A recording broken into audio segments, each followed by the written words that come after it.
Hi ಎಲ್ಲರಿಗೂ ನಮಸ್ಕಾರ. ಹೇಗಿದ್ದೀರಿ? ಎಲ್ಲ ಚೆನ್ನಾಗಿದ್ದೀರಾ ಅಂತ ತಿಳ್ಕೊಂಡು ಇವತ್ತಿನ ಈ ವ್ಲಾಗನ್ನು ಸ್ಟಾರ್ಟ್ ಮಾಡ್ತಾ ಇದ್ದೀನಿ. ಯುಗಾದಿ ಹಬ್ಬದ ಒಂದು ಸಿಂಪಲ್ ವ್ಲಾಗ್ ಇದು. ಚೈತ್ರ ಮಾಸದ ಮೊದಲ ದಿನ ಅಂದರೆ ನಮಗೆ ಹೊಸ ವರ್ಷದ ಒಂದು ಆರಂಭ. ಹಾಗೆ ಬೇವು ಬೆಲ್ಲವನ್ನು ಸವಿಯುವಂಥದ್ದು, ಹಾಗೆ ಹೋಳಿಗೆ ಮಾಡುವಂಥದ್ದು, ಹೋಳಿಗೆ ಊಟನೇ ಒಂದು ವಿಶೇಷವಾಗಿ ಇರುವಂಥದ್ದು ಯುಗಾದಿ ಹಬ್ಬದ ಒಂದು ವಿಶೇಷ. ಹಾಗೆ ಇದು ಯುಗಾದಿ ಹಬ್ಬದ ದಿವಸ ಗಣಪತಿ ದೇವಸ್ಥಾನದ ಹತ್ರ ಹೋಗಿರುವಂಥದ್ದು.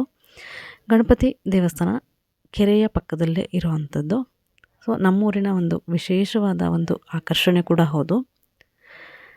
ಪಟ್ಟಣದ ಒಂದು ಮಧ್ಯಭಾಗದಲ್ಲಿ, ಹೃದಯ ಭಾಗದಲ್ಲಿ ಇರುವಂಥ ದೇವಸ್ಥಾನ ಇದು.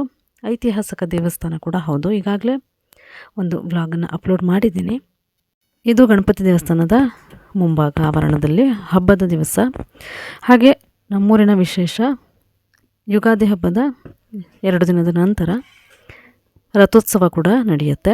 ಸೊ ಈಗಾಗಲೇ ರಥೋತ್ಸವದ ತಯಾರಿ ಹಾಗೆ ಪುಷ್ಪಮಂಜರಿ ಯಂತ್ರೋತ್ಸವದ ಒಂದು ವಿಡಿಯೋನ ಅಪ್ಲೋಡ್ ಮಾಡಿದ್ದೀನಿ. ಲಿಂಕನ್ನು ಡಿಸ್ಕ್ರಿಪ್ಷನಲ್ಲಿ ಬಿಡ್ತೀನಿ, ಚೆಕ್ ಮಾಡ್ಕೊಳ್ಳಿ. ಸೊ ಇದು ಯುಗಾದಿ ಹಬ್ಬದ ದಿವಸ ವಿಶೇಷವಾದ ಒಂದು ಪೂಜೆಗಳು ಕೂಡ ನಡೆಯುತ್ತೆ.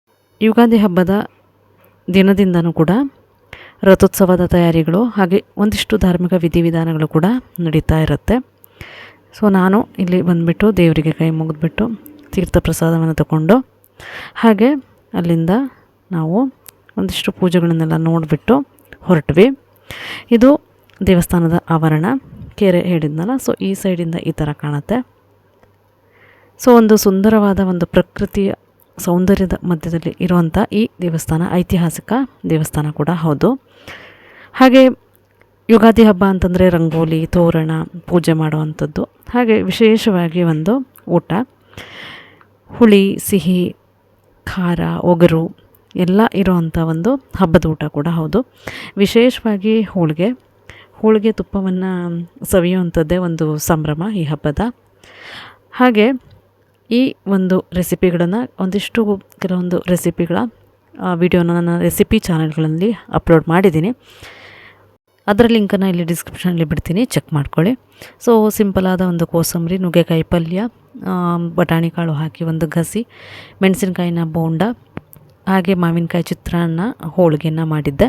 ಸೊ ಊಟ ಮಾಡಿಬಿಟ್ಟು ಅವತ್ತಿನ ದಿವಸ ಸಂಜೆ ಚಂದ್ರ ನೋಡೋದಕ್ಕೆ ಅಲ್ಲಿನ ಮೈದಾನಕ್ಕೆ ಸುತ್ತಮುತ್ತಲಿನ ಕೆಲವು ನಾಗರಿಕರು ಬಂದು ಸೇರ್ತಾರೆ. ಸೊ ಹಾಗೆ ಅಲ್ಲೇ ಒಂದು ಪ್ರೋಗ್ರಾಮ್ ಕೂಡ ಇಟ್ಕೊಂಡಿದ್ರು. ನನ್ನ ಮಗಳ ಒಂದು ಭರತನಾಟ್ಯ ಪ್ರೋಗ್ರಾಮ್ ಇರೋದ್ರಿಂದ ನಾನು ಅಲ್ಲಿ ಹೋಗಿದ್ದೆ. ಅಲ್ಲಿ ದೇವಸ್ಥಾನದಲ್ಲಿ ಒಂದು ವಿಶೇಷವಾದ ಪೂಜೆ ಹಾಗೆ ಪಂಚಾಂಗ ಶ್ರವಣ ಕೂಡ ಇತ್ತು.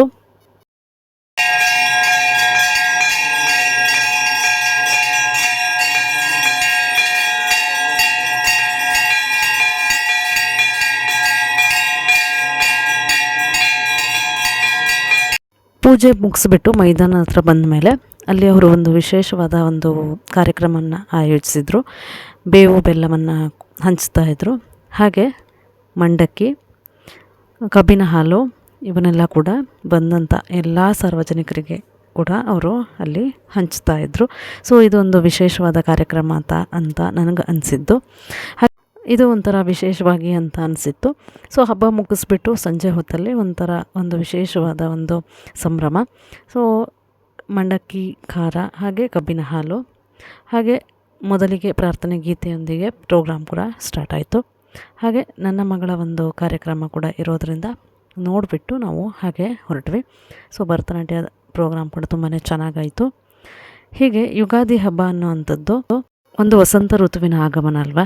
ಹೊಸ ಚೈತನ್ಯ, ಜೀವನದಲ್ಲಿ ಸುಖ ದುಃಖಗಳನ್ನು ಸಮಾನವಾಗಿ ಸ್ವೀಕರಿಸುವಂಥ ಸಂಕೇತವಾಗಿ ಬೇವು ಬೆಲ್ಲವನ್ನು ನಾವೆಲ್ಲರೂ ಹಂಚಿಕೊಂಡು ತಿನ್ನುವಂಥ ಸಂಪ್ರದಾಯ ಆಚರಿಸ್ತಾರೆ ಅನ್ನೋವಂಥ ಒಂದು ಮೆಸೇಜನ್ನು ಪಾಸ್ ಮಾಡ್ದಂಗೆ ನನಗೆ ಅನಿಸಿರೋವಂಥದ್ದು.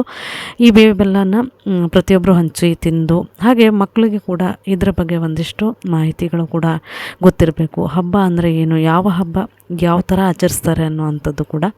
ಹಾಗೆ ನಮ್ಮೂರಿನ ಶಾಸಕರು ಕೂಡ ಬಂದುಬಿಟ್ಟು ಈ ಕಾರ್ಯಕ್ರಮವನ್ನು ವಿಶೇಷವಾಗಿಸಿದ್ದು ಕೂಡ ಒಂದು ಕ್ಲಿಪ್ ಇದು.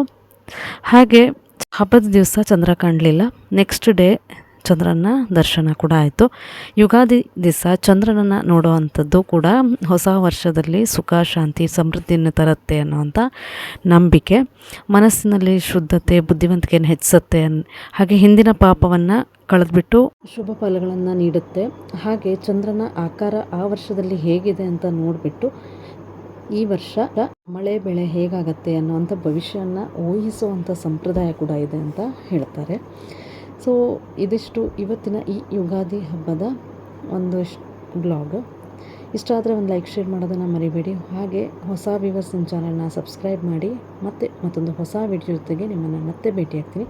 ಅಲ್ಲಿವರೆಗೂ ನಮಸ್ಕಾರ.